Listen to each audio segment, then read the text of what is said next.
guys, it's Kimberly at the Fat Quarter Shop, and I'm here with Annie from ByAnnie, and she's going to show us how you attach hardware to your bags and how you can make handles to match. All right, let's talk about handles and straps. When we make purses and bags, we're making them to be carried, and most of my patterns include a way that you can just carry your bag or your purse by the handles. So on this little net bookcase, we have some padded handles that we put soft and stable in. On our Ultimate Travel Bag, we put some strapping in to give them some sturdiness and some flatness too, which you don't always have when you do soft and stable. But I also usually like to add the option of an adjustable strap so that I can carry the bag over my shoulder. I can take it off if I don't want it there. I can wear it crossbody. What is going to be a perfect length for me, who's short, is going to be too short for someone taller like Kimberly. So we want to make that strap so that it can be adjustable and fit the person just exactly. So let's talk about how you make handles and straps. First of all, how you attach hardware, and then how you attach those handles and straps to your bag. So the first thing that you'll notice is that on this bag I have a really pretty pink plaid handle. On this one I have a pretty subdued gray handle. Both of those handles match my bags perfectly, and that's because they're made out of fabric that coordinates with my bag. So I used the same fabric for my strap as I did for the border on my pocket and for my bindings. Everything blends beautifully. If I had to go to the store and try to find that shade of pink in 1.5 inch strapping, I'd tear my hair out. So I'm going to show you how you can use fabric that matches your project to make beautiful handles and straps.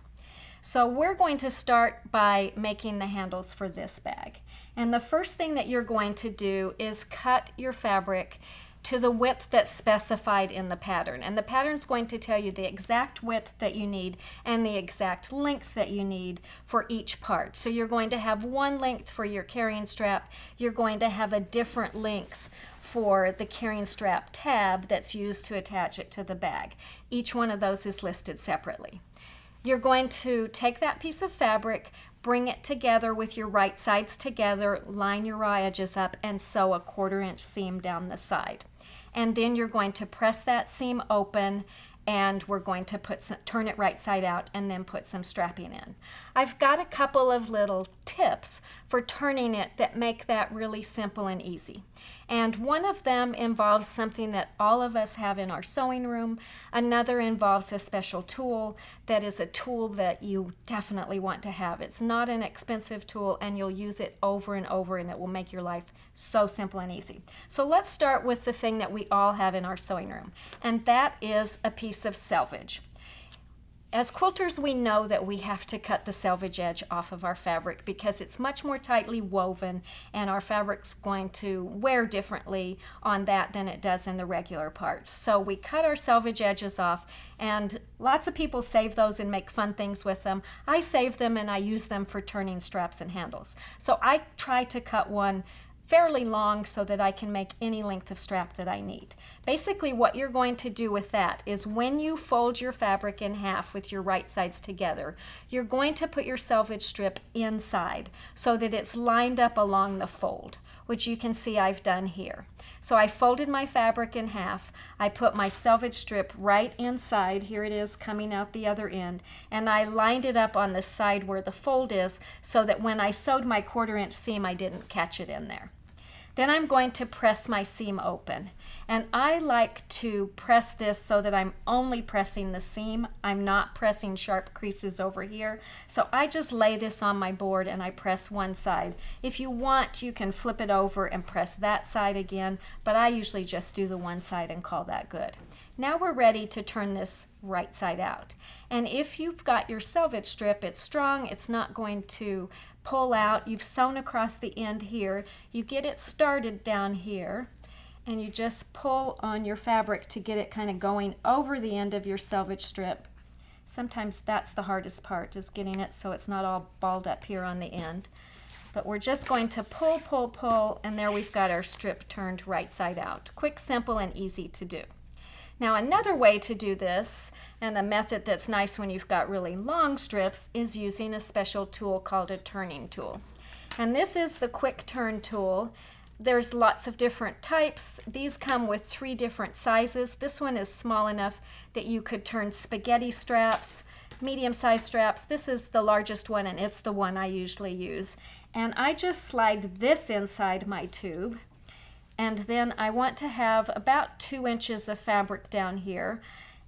It comes with a little wooden plunger, and you want to take that and push it so that you're pushing the fabric into the tube. The secret is that you want to make sure you're only catching fabric. You don't want to push so hard that you end up going through the opening, because then you have to start over. So that's why I usually leave at least 2 to 3 inches at the bottom. I'm going to put that in. I just give it a push. You can see my fabric's coming out on the end. On a small strip like this, I usually just pull that out, but when I'm doing a bigger one, I actually use the tube to help pull down on it so that I pull that end.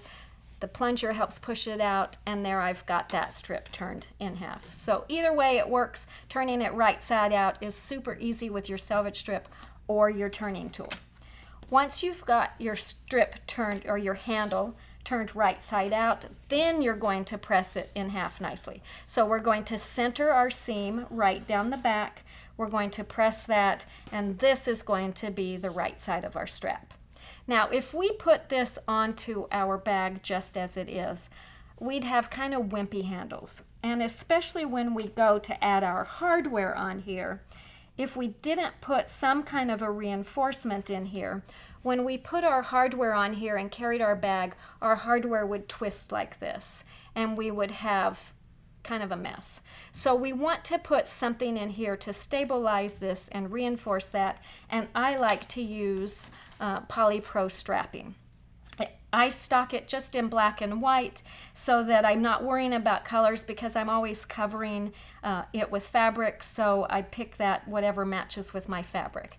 And this is pretty simple. You just put a safety pin on the end, pull it into your tube, and get it going, and then use your safety pin to pull it through. And everybody's done that before, so you understand that really well. Now you've got a couple options for your ends.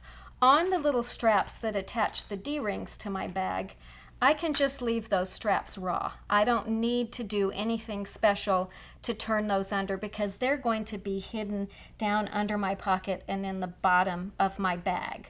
So on those, I just put my strapping in, I sew across this all the way around the strap to finish it off and hold my strapping in place, and then I'm set to go with that.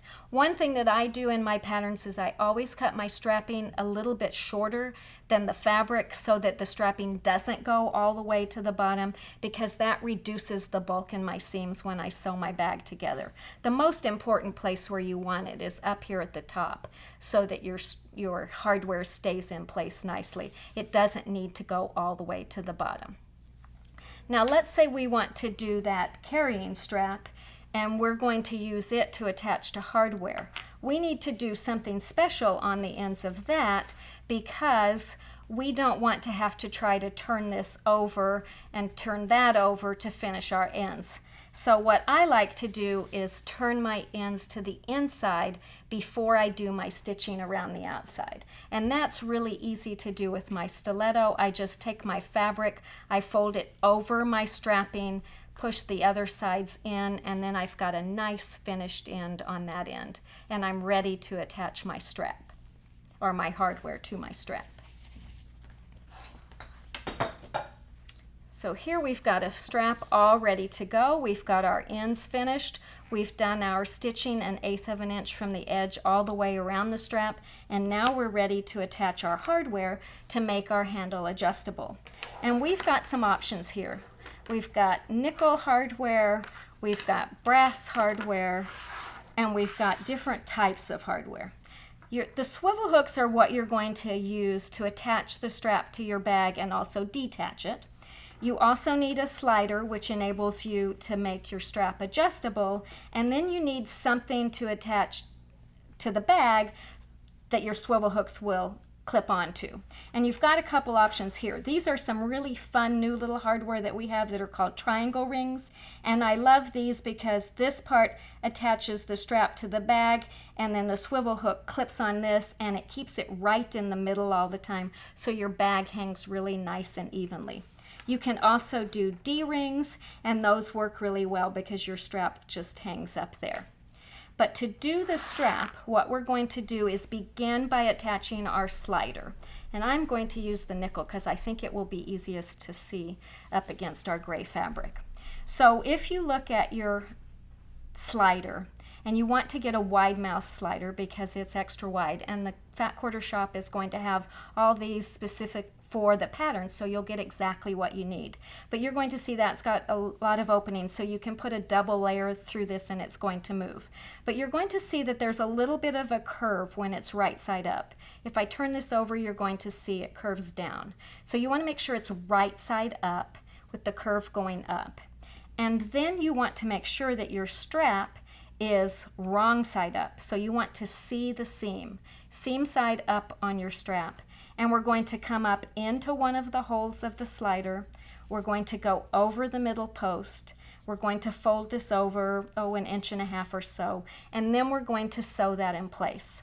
And when I sew this, I usually like to put my needle down into my strap about right here so that I'm not trying to go straight into all the bulk.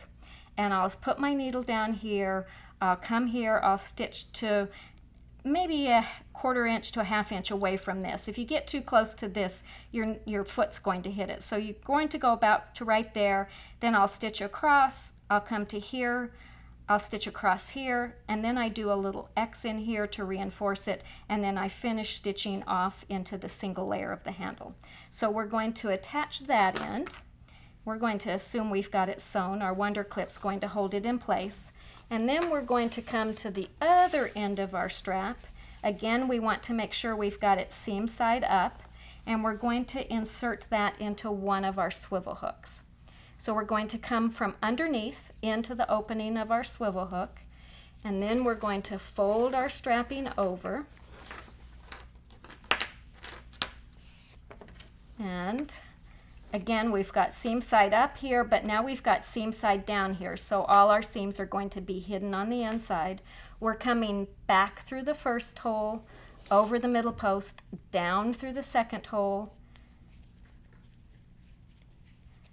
and then this end is going to be attached to our other swivel hook. And we're going to sew that in place just the way we did. So we're sewing one end to a swivel hook, one end to our slider, and the other swivel hook moves freely, and that's what enables you to adjust the length of your strap or handle. So that's how easy it is to make a strap that you can adjust for your bag or purse. And for a small bag, I like to use 1 inch. For a larger bag, like the Ultimate Travel Bag, I like to use 1.5 inch strapping and hardware, so I have a little bit more of a sturdy bag. To attach the hardware to the bag, as we did here, you're going to take your D-ring or your swivel hook, you're going to put it through your carrying strap, tab, which is what I call them in my patterns, and then you're going to attach that to your bag. So for this bag, the pattern will tell you exactly where to measure it so you get it in the right place. This is the back of the bag. We position it in place, we stitch it in place, we do our little X for strength, back down, and then our pocket's going to go right on top of that and hide all those raw edges. And then our back of our bag will be ready to go. We'll sew it to our sides, and we'll have a bag with our carrying strap attached. So have fun making the perfect straps and handles for your bag.